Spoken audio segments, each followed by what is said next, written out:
আসসালামু আলাইকুম। কেমন আছেন আপনারা সবাই? আশা করি আল্লাহর রহমতে আপনারা ভালো আছেন। তো মাঝে মধ্যে আমাদের মনে একটা প্রশ্ন জাগে যে আপনি হ্যাপি কিনা, আপনি সুখী কিনা। এই প্রশ্নটা মূলত আমাদের না, শয়তান আমাদের মনে উত্থিত করে, যাতে করে আমরা একটু ফ্রাস্ট্রেট থাকি, আমরা একটু হতাশ হই। তো আমাকে বেসিক্যালি যখন এই প্রশ্নটা শয়তান করে, তখন আমি ভেবে বলি আলহামদুলিল্লাহ, আমি তো happy, I am the happiest person in the world. কেন? কারণ আমি আমার বাবা মার পরিচয় দিতে পারি, বাবা মা বেঁচে আছে, they are both are alive and they are happy on me. At least আমি আমার বাবা মার পরিচয়টা তো দিতে পারি।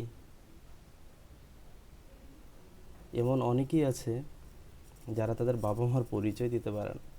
কেন ভুলে গেছেন? 15 লাখ টাকার ছাগল, ওই বেচারা তো ছাগল কিনে পরে বাবা মার পরিচয়ই হারালেন। বাবা তো বলে যে "এ আমার সন্তান না", তার মানে ছেলে কি যারও সন্তান? অবশ্যই না, সে তো কারো না কারো সন্তান। আমাদের বছরে দুইটা ঈদ, ঈদুল ফিতর, ঈদুল আজহা। এই তো কিছুদিন আগে ঈদুল আজহা গেল, এবং আমরা অনেকেই কুরবানি দিয়েছি।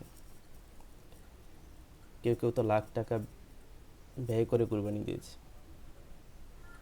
আল্লাহ জানি না কার কুরবানি কবুল করেছে। এবং আমাদের মতো এরকম অনেকেই আছে যারা কুরবানি দিয়েছে কিন্তু বাবা মাকে একটুকু গোস্ত খাওয়াতে পারেনি। তো তার মতো অসুখী আর কে আছে বলেন? সেক্ষেত্রে তো আমরা আলহামদুলিল্লাহ হ্যাপি। কারণ টাকা পয়সা ইনকাম কাদের জন্য? বাবা মার জন্যই তো। সেই বাবা মার পিছনে যদি আমরা টাকা পয়সা না খরচ করতে পারি, তাহলে এই টাকার আসলে মূল্যহীন, এই টাকাটাই মূল্যহীন আমাদের জন্য। আমরা নর্মালি অনেক কিছু ভাবি আমাদের লাইফ নিয়ে, যে হ্যাঁ আমি এখনও সেটেল হতে পারিনি, আমি মনে হয় 5 তলার একটা বিল্ডিং থাকলে আমি সবচেয়ে হ্যাপি হতাম, অনেক খুশি হতাম, অনেক সুখে থাকতাম। আসলে সুখটা এরকম না। সুখটা একটা আপেক্ষিক বিষয়। আর আমি যাই করি না কেন, দিন শেষে আমি একজন কর্মী, এবং আমি শুধু কর্মটাই করে যাব। সুখের ফয়সালা বা সফলতা, এগুলো সব উপরওয়ালা থেকে প্রদত্ত। আমি শুধু কর্মই করে যেতে পারবো। আমরা জানি যে সম্মান দেওয়ার মালিক আল্লাহ তাআলা, সম্মান নেওয়ার মালিক আল্লাহ তাআলা। সেক্ষেত্রে আল্লাহ তাআলার উপর আমাদের ডিপেন্ডেন্ট থাকতে হবে, এবং এই ডিপেন্ড থেকেই আমাদেরকে আমাদের কর্মগুলো করে যেতে হবে। মাঝে মধ্যে হয়তো আপনার চিন্তা হয় আমি কোটিপতি না। কে বলেছে? আমি তো মনে করি আপনিই কোটিপতি, যদি আপনার বাবা মা আপনার প্রতি সন্তুষ্ট থাকেন, যদি আপনার বাবা মা আপনার প্রতি হ্যাপি থাকেন।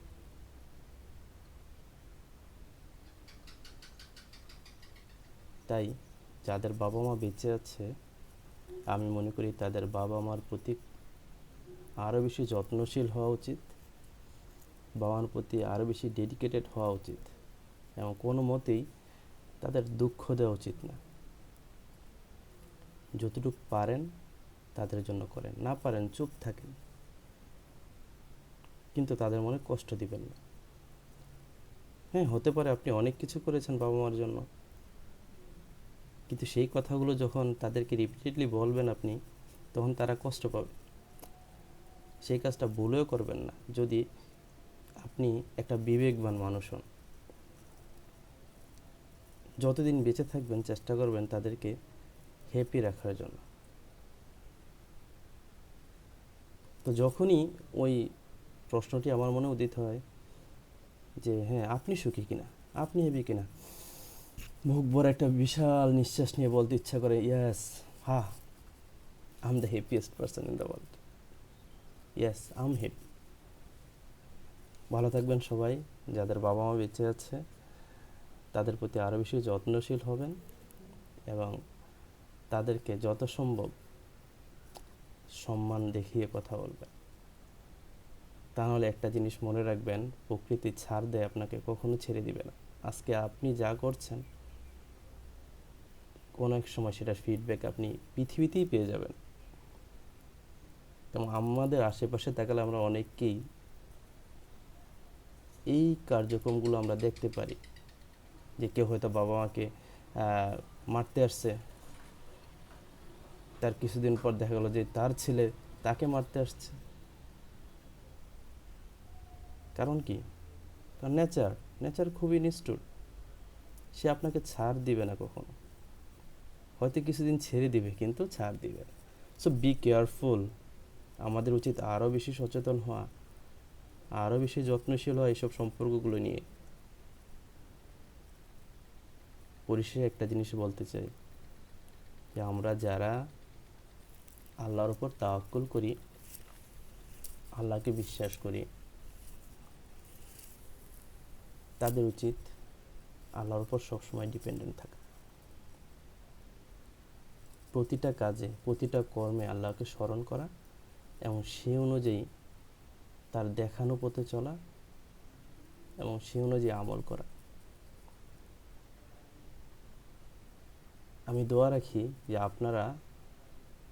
আপনাদেরকে আল্লাহ তাআলা হেদায়েত দিক, এবং সাথে সাথে আমাকেও হেদায়েত দিক, যাতে করে আমিও আমাদের প্রিয় নবী হযরত মুহাম্মদ সাল্লাল্লাহু আলাইহি ওয়াসাল্লামের দেখানো পথে চলতে পারি